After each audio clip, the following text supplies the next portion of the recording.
Today, I'll be reading a chapter from the banned book, Captain Underpants, by Dav Pilkey.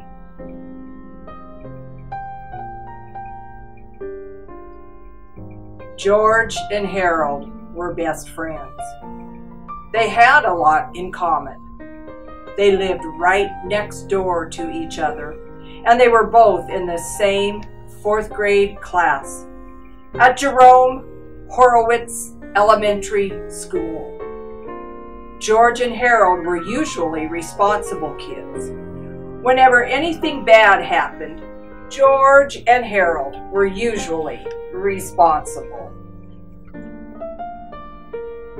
It's just that George and Harold each had a silly streak a mile long. Usually that silly streak was hard to control. Sometimes it got them into trouble. After a hard day of cracking jokes, pulling pranks, and causing mayhem at school, George and Harold liked to rush to the old treehouse in George's backyard. Inside the treehouse were 2 big old fluffy chairs, a table, a cupboard crammed with junk food, and a padlocked crate filled with pencils, pens, and stacks of paper. Now, Harold loved to draw, and George loved to make up stories. And together, the 2 boys spent hours and hours writing and drawing their very own comic books. Over the years, they had created hundreds of their own comics, starring dozens of their own superheroes. First, there was Dogman, then came Timmy the Talking Toilet, and who could forget the amazing Cow Lady? But the all-time greatest superhero they ever made up had to be the amazing Captain Underpants. George came up with the idea.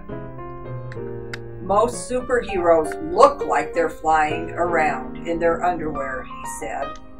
Well, this guy actually is flying around in his underwear.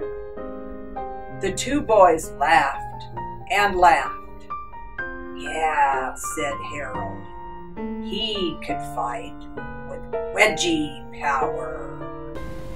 George and Harold spent entire afternoons writing and drawing the comic adventures of Captain Underpants. He was their coolest superhero ever. Luckily for the boys, the secretary at Jerome Horowitz Elementary School was much too busy to keep an eye on the copy machine. So, whenever they got a chance, Harold and George would sneak into the office and run off several hundred copies of their latest Captain Underpants adventure. After school, they sold their homemade comics on the playground for 50 cents each.